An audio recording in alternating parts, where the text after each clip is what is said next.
a step worth taking. If the path we face is the one God's making, when he says go, we won't be alone. Let's take a leap of faith. Welcome to the Tales of Zeke and Elliot, Parables Worth Pondering.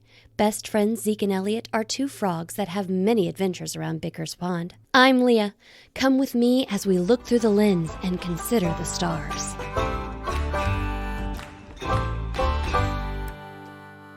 Elliot was enjoying the beautiful weather as he rode his bicycle to work.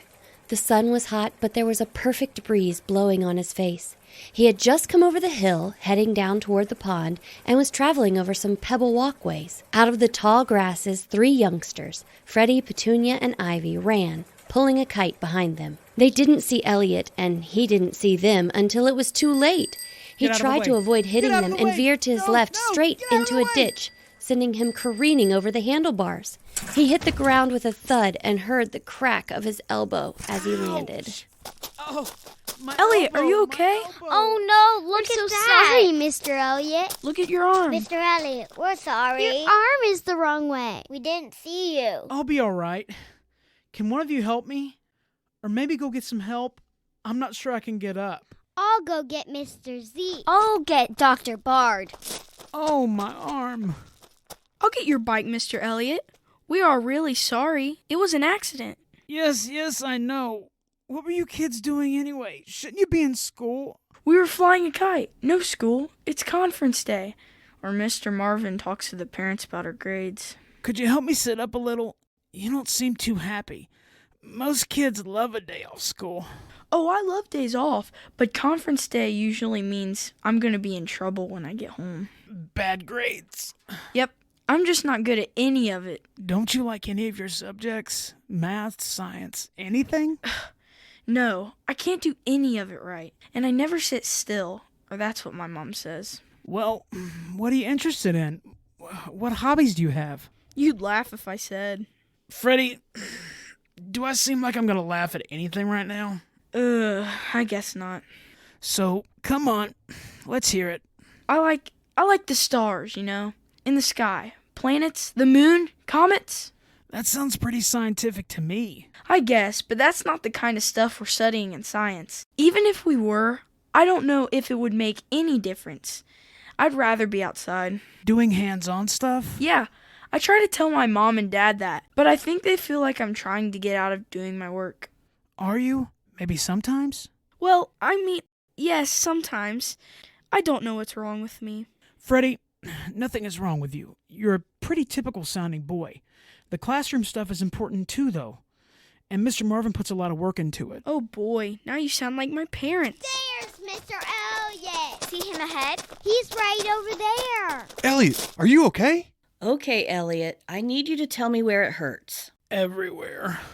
Okay, where does it hurt the worst? My elbow. I heard it crack when I fell. Let's get you to the clinic for an x-ray. Do you think you can walk? I think so. Come on, up we go. Ow. Zeke, can you get on the other side? Ow. There we are. Let's start walking. Are you okay? Elliot was able to stand up with the help of his best friend Zeke and Dr. Bard. She was the pond's local doctor. The owl had a clinic set up at the bottom of the tree that she called home. Elliot's arm would have to be set and casted. Dr. Bard handled him with the greatest of care and then sent him off with his friend to get settled in at home. The next morning, Elliot woke to the throbbing of his right arm, hip, and head. Dr. Bard had prescribed him some medicine for the pain, so he reached for the glass of water sitting on his nightstand. His right arm was in a sling, leaving him to do everything with his left arm. He pulled back the covers and set his feet on the bare floor. He needed to get ready for work. He reached into his dresser drawer for a clean bow tie and realized he'd never put one on with one hand. Oh boy. Well, let's see how this goes. Pull it around here and I could just take this end and wrap it around my neck, or I could try flicking it around my neck, pull it through there and wrap it around. Oh. It's me, Elliot. Don't get up. I'll use the hidden key to let myself in. Come on in, Zeke. I was already up, getting ready to go to work. Work? You can't come to work after your accident. You need to rest. You're white as a ghost. What have you been doing? Trying to tie my bow tie. Not going well, huh? No, not at all. It just happened yesterday. You need to stay in bed and rest. You took a pretty nasty fall. I'll be okay at the shop. But there are some repairs that only I can do. They can wait. Besides, Mr. Mouse has agreed to give me a hand if I need it. He knows enough to help us while you recover. He'll be more than glad to hand it back to you when you've healed. All right. I guess I don't have much choice in the matter. Now, I'm afraid not. Listen, catch up on your reading. Tell me what books you want, and I'll stop by the library and get them. Hand me my hat and I'll walk over with you to the deli so we can grab something to eat. Casey's already thought of that. She's stopping by soon with some muffins and hot chocolate from Jumpin' Java's. I'm not an invalid, you know. I can take care of myself. Sure you can, and I'll leave you to it as soon as you tell me what I can do for you. Come on now, Zeke. Don't patronize me. Have you taken your medicine yet? You seem a bit testy. Yes, I have, and so would you if you had flown head first over the handlebars after some crazy kids ran out in front of you, causing you to crash. Ow, ow, ow. Zeke was giving Elliot a look that said he should stop talking. He turned around, and in the doorway stood Freddy. He was holding a small plastic container that looked like it had soup in it. Oh, Freddy, I'm sorry. I didn't mean that. I'm in a lot of pain and, well, I shouldn't have said that. It's fine. My mother wanted me to bring this stew over. She thought you might be needing some food after we made you fall. You didn't make me fall. It was an accident. Truly, I should not have said that. Yeah, he didn't mean it, Freddy. I was teasing him, and he's in a lot of pain. Okay, well, I better go. I have to get home and do my chores. I can't believe I did that. How awful. You're right about needing to rest. I'm going to go lay back down.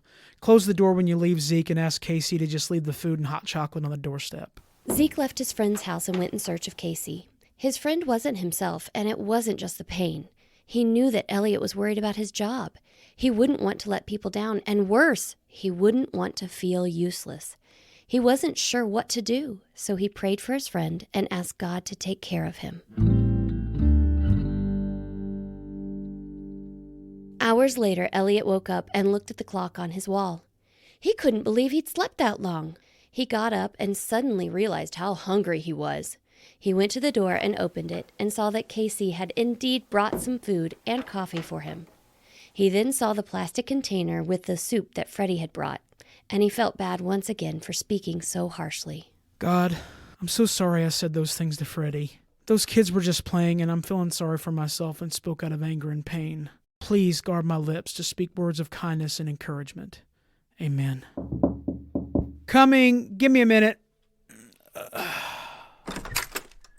Hello, Freddy. Come in. Afternoon, Mr. Elliot. I wanted to come by and bring you my telescope. I thought you maybe like to use it while you're stuck at home. How nice of you, Freddy, and gracious. I hope you can forgive me for what I said earlier. I was very, very harsh, and I shouldn't have been. It's okay. Have you ever used a telescope? I haven't. Where should I set it up? With that question, the little rabbit came alive and showed Elliot where he could get the best view of the stars. He took him around the back of his house and set up a tripod, and then carefully placed the telescope on top of it. My very favorite constellation is Orion, and it's known as the Hunter. It's supposed to look like a hunter with a bow and an arrow. Orion is probably the most recognizable constellation next to the Big Dipper. It is home to the famous Great Nebula, a nebula that can be seen with the naked eye. It is also home to the famous Horsehead Nebula and the bright, colorful Flame Nebula. Did you know a nebula is where stars are born? Is that right? No, I didn't. Will I be able to see this myself? Sure will. Oh, I almost forgot. I brought you my astronomy book from home so you can read it and learn how to find things yourself. This is fantastic. I really appreciate it, Freddy. If there's anything I can do for you, buddy, you just let me know. Really? Thanks. I better go. My mom will want me to get started on my homework. Well, see you later then, and tell your mom thanks for the soup. It was delicious. Okay, I will. Wait, you ate all that already? Unfortunately. Elliot left the telescope and went back inside, taking the book Freddy had let him borrow. He planned to read some this evening and look through the telescope once the sun went down. He took his golf clubs outside and thought he would get some practice in since he couldn't work at the shop. After attempting to hit the ball with his left arm, he gave up and took the clubs back inside. He figured he'd try something else. He went to the bookshelf and pulled down one of his favorite books and started to read. He couldn't hold the book and turn the pages without knocking it off his lap. Feeling defeated, and a little irked, he practically threw the book on the ground. Better take my pain medicine and go lay down again. There's nothing else I seem able to do.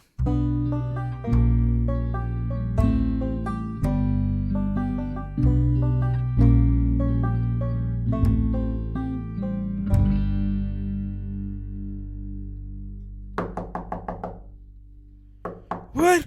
Who's there? It's me, Casey. Can I come in? Give me a minute. I'll be right there. I thought I'd bring you some lunch from the deli. Lunch? What time is it? It's 11:30. I already ate lunch, didn't I? Did you say 11:30 a.m.? Are you okay?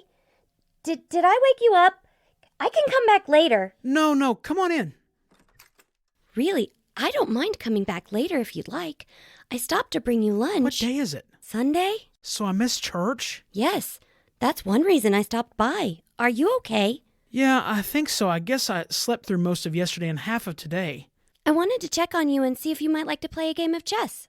I'm not very good, but I figured we'd keep each other company and you could teach me. Casey, you don't need to treat me like a child. I'll play chess with you, but I doubt I need to teach you. Just because I don't have a job right now doesn't mean you need to feel sorry for me. That's not what I meant at all. I'm sorry if it seemed like it. Sorry, Casey. I know you didn't. Please have a seat and we can play. After I have my lunch, that is. I'm starved. Horsefly special? You know it is. Elliot finished his lunch and he and Casey started their game of chess. Things were going pretty well, until Elliot knocked over one of his game pieces while using his left hand. He just wasn't used to the unfamiliar movement. It happened a third time, and Casey sensed the tension he was feeling. He started to get up and get a glass of water when he awkwardly hit the corner of the board and knocked all the pieces to the ground. You've got to be kidding me. I can't do anything right with this arm in a sling. I might as well go to bed and stay there for all the good I'm doing. Elliot, it's no big deal. It could happen to anyone. But it didn't. It happened to me. I don't understand why I'm going through this.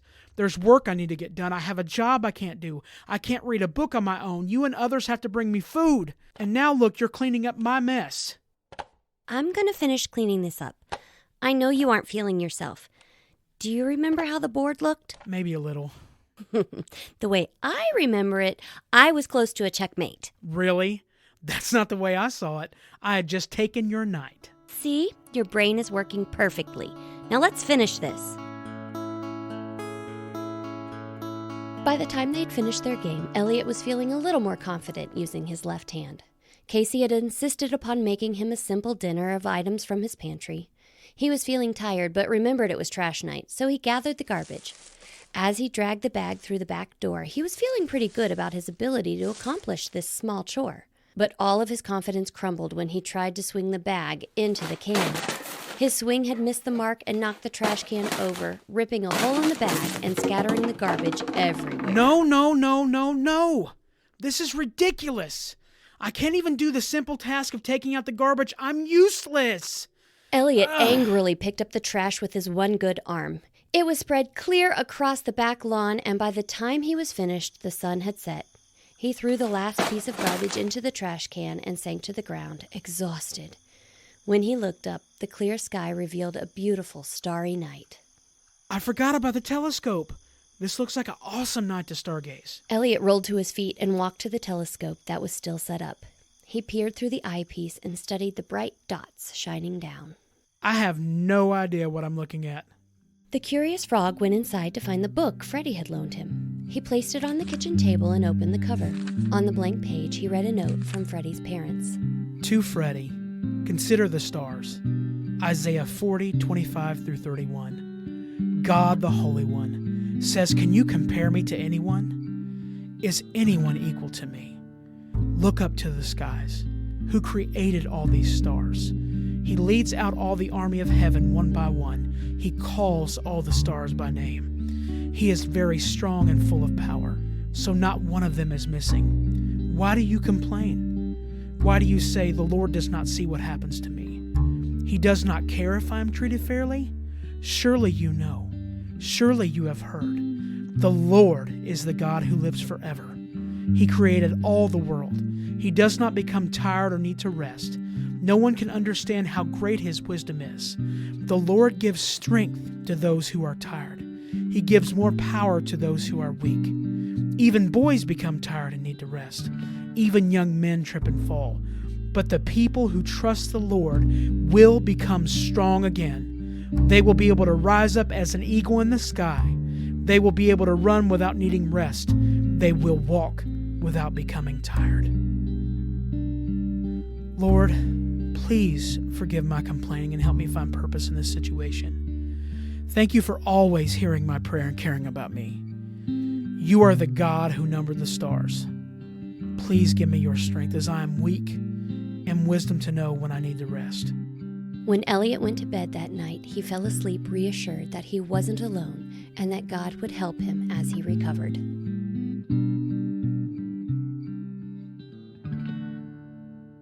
The next afternoon, Elliot stood in front of his mirror giving himself a pep talk before trying to tie his bow tie with one hand. You can do this. You can do this. But you'll do it later. Well, hello, Freddy. What can I do for you? Hello, Mr. Elliot. My mom sent me with a carrot cake. She thought you might want some. Oh, how thoughtful. Would you set it on the table for me? Sure. And thank you for loaning me the telescope. I've been reading the book you brought me, and I think I can find Orion now. Whoa, that's great. Have you found Mars yet? No, not yet. You'll have to help me with that. Okay, sure, yeah, I can do that. Is there something else, Freddy? Well, did you really mean it when you said you could help me with anything? Absolutely. How can I help you? Remember conference day? My mom says if I don't get my grades up, I'm grounded. Do you think you could help me? I would love to. Have a seat right here at the table and we'll get started. Thanks for listening to today's episode of The Tales of Zeke and Elliot. Isn't it amazing that the same God who created all those stars and moons and planets also cares about you? He created so many big things and loves us so much. So every time you look up and see the stars, remember He knows their name and He knows yours too. Let's take a leap of faith.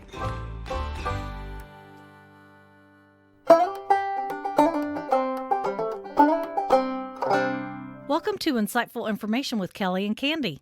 Freddy was using some very big terms in this episode. Kelly, why don't you tell us what astronomy means? Astronomy is the study of the sun, moon, stars, planets, comets, gas, galaxies, dust, and other non-earthly bodies and phenomena. That is a lot of information. Freddy's favorite constellation is the Hunter. You know what my favorite one is? The Little Dipper. No, it's the Big Dipper. What is your favorite constellation? I don't have one, but I do have a favorite star. Orion or Perseus, Phoenix, Solaris, Draco, Alpha. It's the sun. Andromeda? The sun. Tarak. There's Vega, Umbrio, Absolute. The sun is a star. And then there's Lintang, Never Archer, mind. Danica, Bye, Estella. kids. Thanks for listening today. Have you subscribed to Zeke and Elliot yet? Because we have a special surprise for you. On Christmas Eve, we'll release a special episode of The Tales of Zeke and Elliot, Parables Worth Pondering. Don't forget to share with your friends. We look forward to meeting with you again. And until then, when God leads, don't be afraid to take your next leap of faith.